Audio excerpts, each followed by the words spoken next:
Tina Malone, fantastic to see you. Many people, of course, know you from Brookside, from Shameless, from Splash, yeah, from Celeb Big Brother, from Four Weddings, and from the other stuff you do. You have, I know, a theatre company as well. Yeah.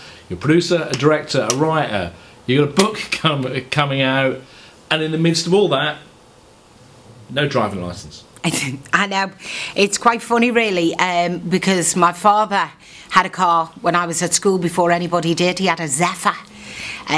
And I'm going back when I was a child, so it's like 48 years ago, and he was car mad. Aston Martins, Audis, you name it, right through till he died 10 years ago. He had a BMW, a red BMW. And my husband, Paul, is obsessed with cars. And you know, I know what cars are what. I know how beautiful an old-fashioned Morgan is. And I know, you know, what an Audi RS5 is. And I do know cars.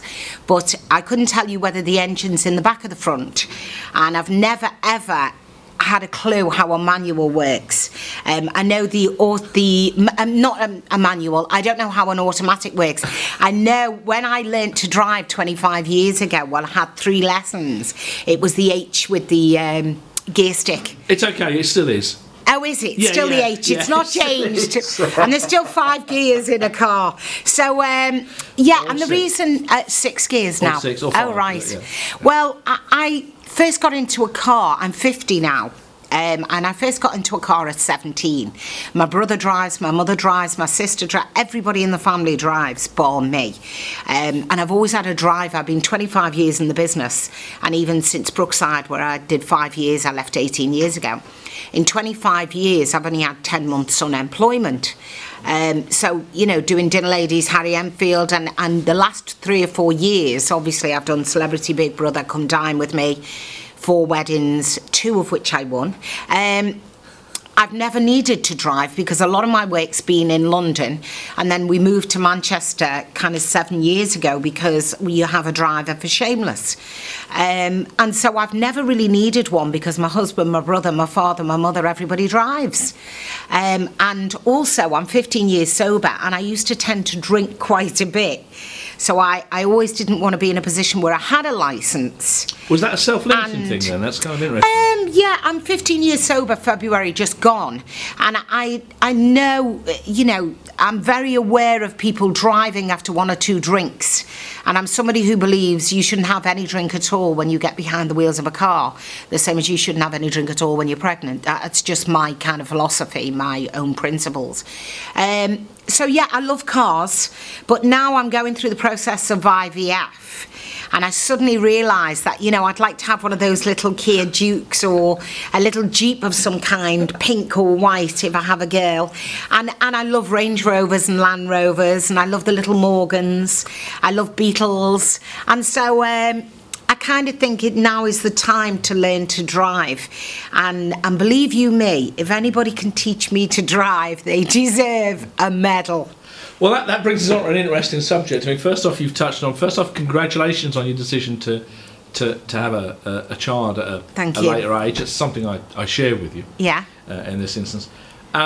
So it is born out of a bit of necessity. And do you know what? You're not alone. It's not just a celebrity thing. We're... In the process of making this little series for 5 Day, we found a whole range of people in the 40s and 50s, primarily business people, just like yourself, who have commuted, been in London or whatever. They make the decision to have a child, and then they wonder where the car seat's going to... Oh, that'll be in the back of the car. Yeah.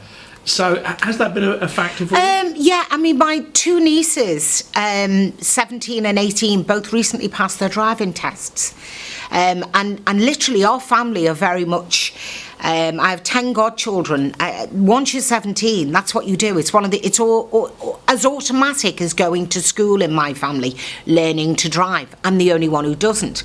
I do think it's born out of necessity, the fact that I was a very young mother at 17, and now I'll be a very old mother at 50. I don't do anything by halves, always has to be extremes. But I also think the sheer independence of it, I know, is phenomenal, because I do go to my husband at 2 in the morning, nip to the garage and get me some ice cream, and thank God my body is a temple and a health fanatic, because if he was sat drunk, I'd have to walk. So at least he just gets in the car and goes. That's before you're pregnant, though. Yeah. Yeah, true. We'll probably end up drunk. But but also it's the thought of more than anything for me, because I can't ever see me or envisage myself driving on a motorway at 7 in the morning, chocker, on the 62 or the 60, bombing to work anywhere. I think I'm too nervous, too irrational, too reticent about things like that, about lots of people. And so, but it would be the beauty of driving a car that I would love and in a position to buy one, and to just enjoy driving down the country roads where we live, with the dogs in the back and a baby seat, and also having my own car, not having to be in my husband's whatever he likes. So there's that kind of part of it. So why 5 days? Is that just a necessity, and what is that you have to squeeze it in? Or? Well, to be honest with you, 5 day are in Manchester. And my nephew Curtis from Emmerdale, who was in Emmerdale, he did it a couple of months ago, and I was absolutely gobsmacked that he passed and everything. And I am somebody who's of, you know, I've always kind of said to people when they say you don't drive, and they're astonished, that, you know, I always go, well, Noel Gallagher didn't drive, John Lennon didn't drive, Chris Eccleston didn't drive, all these wonderful creatives, and I'm not great at not manoeuvring, I would say, kind of, I'm just not great at kind of, I don't really know what coordination, probably. But so that worries me. You will be at the end of the 5 days. Really? You may not be aware, but if you don't pass your test, there's no further charge. They keep topping you up, and topping you up and topping you up. Wow. Yeah. It's like free coffee refills at McDonald's or something. Until you do. Wow, that's brilliant. Pass your test. Yeah. I'm not really aware of how it all works, to be honest.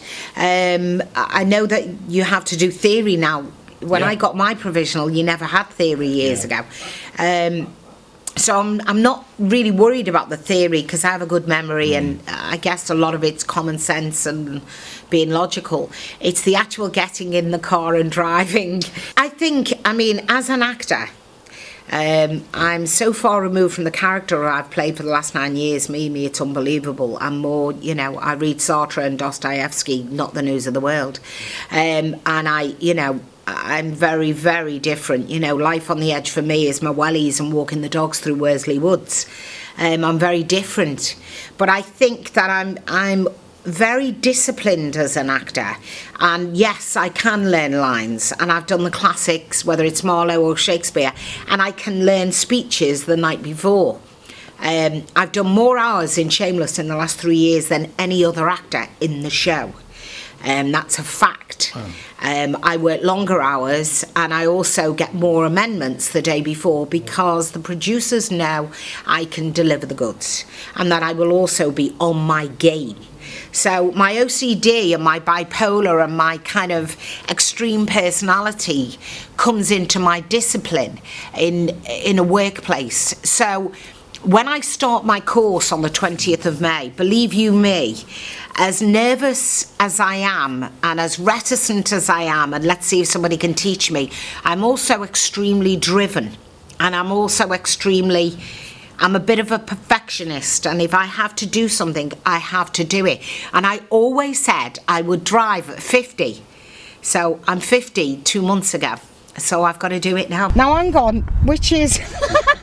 That's the clutch. No, that's your accelerator. That's my accelerator. That's your brake. That's my brake, and that's my clutch, yeah. And I need to get that bike going, don't I, and all that. You do. Yeah. It's all scary, I've got to be honest.